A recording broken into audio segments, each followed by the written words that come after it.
After I lost my job, she supported me. Or so I thought. One day I overheard her telling her sister, "I only stayed with him because it's too late to start over." I pretended I didn't hear it. 2 days later, I found a text from her boss. "Last night was incredible." I cashed out the savings, left a note, and disappeared until the day I worked at the Chrysler plant in Toledo for over a decade. I wasn't anything fancy. Just a line guy who showed up on time, did solid work, and didn't complain. I kept my head down and earned enough to live okay. Rent, a reliable truck, a few beers on the weekend. Nothing special. But it was steady. Safe. I met Tara at a friend's wedding in Cincinnati. She was in HR for some software company. She had clean nails and perfect teeth. I remember thinking she was way out of my league. But she liked how I danced like an idiot during the reception. We got drinks 2 weeks later, and the rest was history. We moved in together 6 months after that. She had a nice 2-bedroom apartment near the river. We split everything: utilities, groceries, furniture. It felt like we were building something. I loved her. I thought she loved me. When I got laid off, it hit me hard. 12 years at the plant. Gone. They said something about budget cuts, about how I was valued, but just not essential. I got a final check, some crap about severance, and a handshake from a guy I barely knew. I came home that day holding a cardboard box. Tools, lunch container, photos. I felt like trash. I told Tara, expecting the worst. Instead, she held my hand, sat me down, and said, "We'll get through this." I cried in front of her. She stroked my hair and told me I was still a man, still worth something. For a while, I believed her. I took on little jobs. Anything I could get. Uber, junk removal, painting fences. She picked up the slack financially. Paid more of the bills. Cooked more. Said she believed in me. But little things changed. She stopped waiting up for me at night. Stopped asking how my day went. She bought new clothes, started wearing more makeup, and blamed it on needing to feel good. I told myself not to read into it. But deep down I knew. Then one night, around 10:30, I was getting water from the kitchen. Tara was in the guest room with the door almost closed. I heard her talking on the phone, not loudly, but I could make it out. "I only stayed with him because it's too late to start over." My heart stopped. Her voice didn't sound sad. It sounded tired. Like I was some broken furniture she didn't want to deal with moving. There was a pause, then she added, "It's just easier this way. I don't want to start from scratch with someone else." I stood there frozen, hiding by the hallway wall. I felt like someone poured cement into my chest. I went back to bed. Pretended I hadn't heard anything. My mind was spinning all night. I didn't sleep. I stared at the ceiling while she laid next to me like everything was fine. 2 mornings later, she left for work early and forgot her phone on the kitchen table. That was rare. She guarded that thing like a secret diary. I wasn't looking to snoop, but a message popped up on the lock screen. From Mark W., her boss. "Mark, last night was incredible. I can still smell you on me." I unlocked the phone. She never changed the passcode from her birthday. What I found, it wrecked me. Flirty messages. Half-naked mirror selfies. Hotel bookings in Cleveland and Pittsburgh. Both times she told me she was at HR conferences. There were weeks' worth of messages, and not just recent ones. This thing had been going on for a long time. Even while I was crying in her lap, she was sending dirty texts to her boss. That night, I didn't say a word. We had dinner like normal. She asked if I'd remembered to pick up bread. I told her I had. We watched TV. She laughed at something on her phone. I stared at her and saw a stranger. The next day, while she was in the shower, I took action. I logged into our joint account. $19,870. That's what we had. Savings from both of us, but mostly mine, overtime from the plant, a few side jobs, some family inheritance I'd put aside. I transferred it all into a new account under my name. I wrote a note on the back of an old receipt. I heard everything. I packed one duffel bag. Some clothes, my IDs, and a stash of cash I kept hidden under the floorboard in the garage. Then I left. No phone. No social media. No forwarding address. I drove my old truck up north, to my dad's old cabin outside Grayling, Michigan. Remote, quiet, disconnected from the world. I didn't feel free. I felt numb. Like something inside me died. I stayed off the radar. Used a new name. Found cash work, construction, snow removal, logging. Anything to keep busy. I cut myself off from everyone. I didn't check on her. I didn't ask mutual friends. I didn't care what story she told. I just rebuilt. For 3 years I kept my head down and my hands dirty. I lived cheap and saved everything. I taught myself basic coding at night. Started building small websites for local businesses. Got good at it. Built a little side income. By year 3, I had a full savings account and a mind that wasn't fogged with heartbreak. Then, out of nowhere, I got a call. It was Sean, old drinking buddy, used to work at the same plant. I didn't answer. He left a voicemail. Bro, you won't believe what's going on with Tara. Curiosity got the better of me. I called him back. Apparently, things went downhill for her fast. Turns out Mark was married, wife and 2 teenage kids. Someone in the office reported their affair to corporate. There was an audit. Hotel receipts, emails, timesheets. Everything unraveled. Mark threw Tara under the bus to save his own job. Said she manipulated him. Said she falsified expenses. She got fired. No severance. Blacklisted from most companies in town. Her name was mud in HR circles.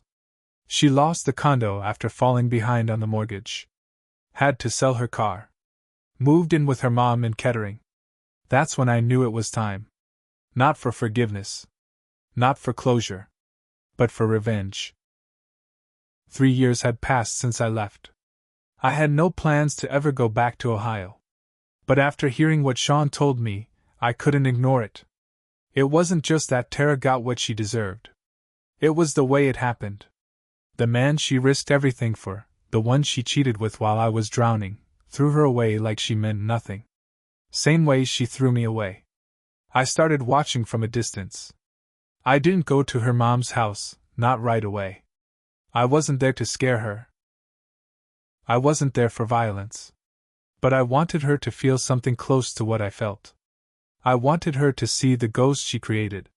So I made a new Facebook account. Fake name, but enough mutuals that it looked real. I added Sean and a few old friends.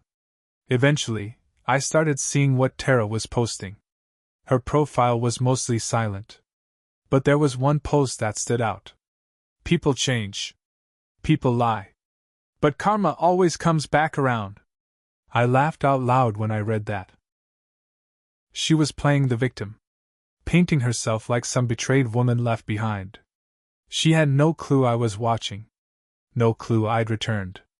And no clue what I was about to do. I rented a cheap apartment just outside Dayton, under a new name. I didn't even unpack fully. I just needed a place to operate from.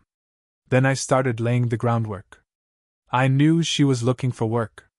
HR gigs. Admin jobs. Anything. But no one would touch her with the scandal that followed her. I made sure of that. I created a fake hiring company. Just a simple website, a phone line, and a few job listings copied from real ones. Then I sent her a message from it.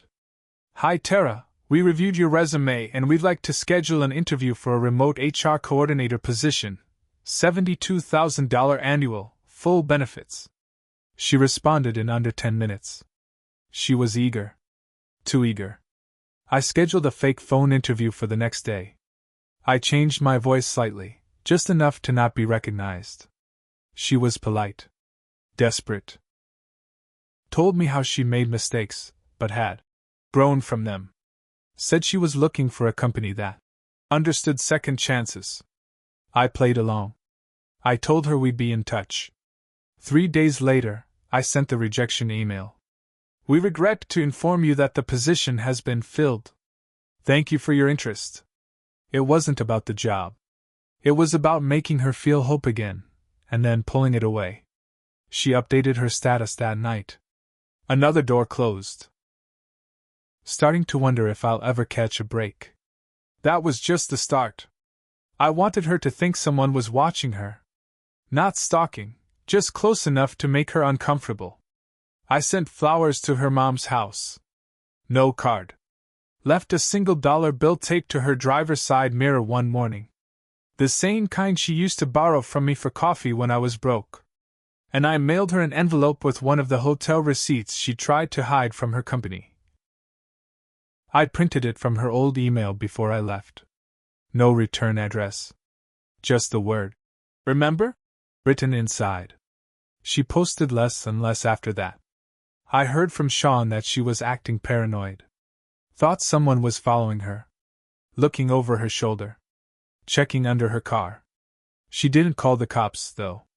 Probably because she didn't want to explain why someone might be messing with her. Then I took it a step further. I found out she was seeing someone new. Some guy named Brent. A gym manager in Miamisburg. Looked like a walking haircut. Big smile, flashy watch. Probably thought he was God's gift. I went to his gym one morning. Signed up for a free trial. Used a different name. Kept a hat low over my face. I didn't talk to Tara. I didn't go near her. But I saw them, sitting close in the front lobby, her laughing too loud, him touching her knee. It felt like someone was punching me in the ribs. But I kept my cool. Later that night, I made a fake Instagram and messaged Brent. Just thought you should know your girl's got a history of sleeping with her bosses. Check the name Mark Whitaker. Google it. He didn't respond. But 2 days later, Tara's Facebook status changed to single. She deleted every photo of them together. And that's when she finally broke her silence. She posted, "To whoever's out there trying to ruin my life, you already did. I have nothing left for you to take." That post had 5 likes and no comments. I saved a screenshot. Because she was wrong. She still had one thing left. Her dignity. And I was about to rip it away too. I thought that would be it. I thought seeing her alone, humiliated, and paranoid would be enough. I thought breaking her fake second chance with Brent would give me peace. But it didn't. Because even after all that, she still played the victim. Still told people I ghosted her. That I ran away from responsibility. She never admitted what she did. Not to anyone. I saw screenshots from a mutual friends group chat. Tara. He left me in the middle of everything. Didn't even say goodbye. Took the money and ran. I stayed loyal until the end. That last part lit a fire in me I hadn't felt since the day I left. She was rewriting history. And worse, she was about to publish it. That was the twist I didn't see coming. Sean called me one night and said, "Dude, Tara's writing a blog or a book or something. About what happened between you two. Making herself look like the one who got betrayed." He wasn't joking. She had started a small blog called After the Fallout.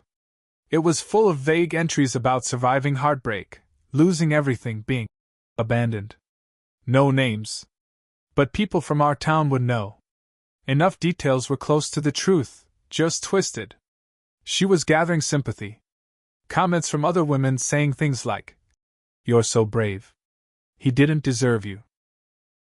Karma will come for him eventually." They had no idea. So I decided it was time the truth came out. But not from me. From her. I contacted Mark, her old boss. The one she'd slept with. I found out he'd moved to Chicago and was working for a new company. I sent him an anonymous message with screenshots of some old texts between him and Tara. I told him she was threatening to expose him in her blog. I lied, of course. But I knew guys like Mark. Scared of scandal. Scared of their wife finding out. He took the bait. Within a week, I watched Tara's blog go dark. Every post deleted. No explanation. Just gone. Sean later told me Mark must have reached out. Word was, he threatened legal action. Something about defamation. Knowing Tara, she probably panicked. She always folded when someone pushed harder than her. Still, I wasn't done. I wanted her to admit it. Publicly. So I did something bold. I created a fake account pretending to be a podcast host. Reached out to her with a pitch. Hi Tara, we came across your blog. We're doing a series on women surviving emotional abandonment and betrayal. We'd love to interview you anonymously. Share your story? She responded in 1 hour. We scheduled the recording for that Sunday. I rented a co-working space in Dayton and set up 2 microphones. I blurred the lights, set up a fake soundboard. Told her the podcast was pre-recorded and would be heavily edited for anonymity. She sat down across from me, hair done, makeup heavy, trying to look like someone who had it together. She didn't recognize me. I lowered my voice, asked open-ended questions. Let her talk. She told her version. The sob story.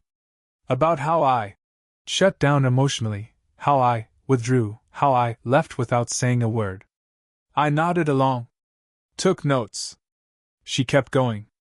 Then I asked, was there anyone else involved during that time? Anyone who complicated things?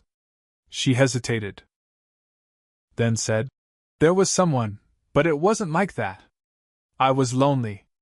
I didn't think he'd ever find out. Boom. Confession. Recorded. Clear as day. I wrapped up the interview. Thanked her. Told her the episode would go live in a few weeks. She smiled. Shook my hand. Walked out. She still had no clue. I waited 2 days. Then posted the full interview online, under a YouTube account with a stock photo and a fake name. I didn't title it with her name. I didn't tag her. But people from town saw it. Someone recognized her voice. Her story. Her lies. And the comments poured in. Is this Tara from Centerville? Didn't she cheat on her ex and drain their account? This is the chick who faked being the victim, right? The house of cards crumbled. She shut down her Instagram. Deleted her Facebook. Again. I had no doubt she knew who was behind it by then. But she still hadn't seen me. Not face to face. That was the final piece. It was a Saturday afternoon when I saw her again. 3 years and 8 months since the last time we shared a bed. Since the night I left that note. I was sitting outside a cafe in downtown Dayton, right across from the public library. It was chilly, late October. I wore a hoodie, sunglasses, and kept my head low. I wasn't hiding. I wanted her to see me now. She walked out of the library, holding a stack of books and looking tired. Older. Her hair was shorter. Her face was thinner. She looked around like she was waiting for someone, then sat on the bench across the street to check her phone. I stood up, walked across, and sat next to her. She didn't look up right away. When she did, she froze. Her hand tightened around the phone. I watched her face change, shock, fear, maybe even guilt. Hi, Tara, I said. She stared at me. Why are you here? I just wanted to see how you're doing, I said. After everything. I should call the police. Go ahead, I said. Tell them what? That your ex, who you cheated on and lied about, is sitting next to you in public? She didn't move. You think I'm the one who ruined your life, I said. But I didn't touch your life.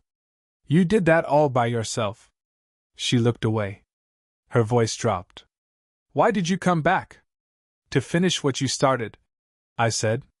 To show you what it feels like when someone rewrites your story. Her jaw clenched. You made that podcast. That was you, wasn't it? I just smiled. She shook her head. You have no idea what I went through after you left. You mean after I heard you say you were only staying with me because you were too tired to start over? I leaned in. Or after I found the text from Mark telling you how good you looked in bed?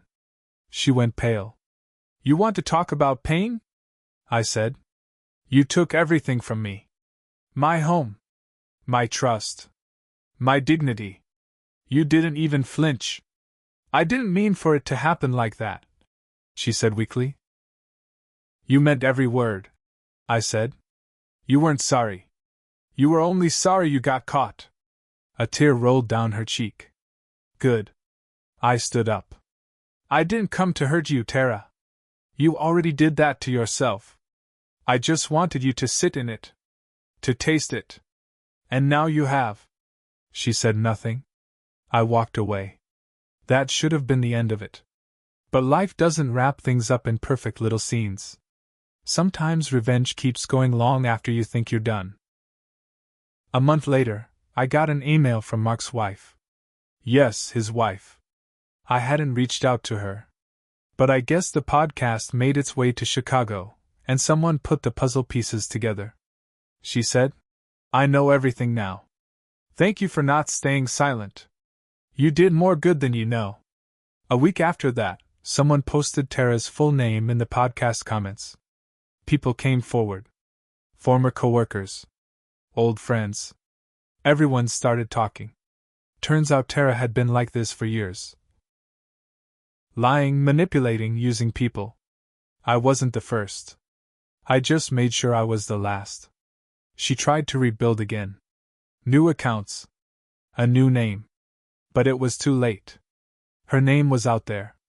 Her voice, her words, her confessions, all still online. No company would hire her. No publisher would touch her. Even Brent, the gym guy she briefly dated, told people how she lied to him too. And me? I kept moving forward. I moved to Traverse City. Built a solid web business. Quiet life. No dating, not yet. Still healing. But I sleep better now. Because I know the truth won't stay buried forever. Not when someone's willing to dig it up and show it to the world. I didn't ruin her life. She did that all on her own. All I did was light the match. And walk away.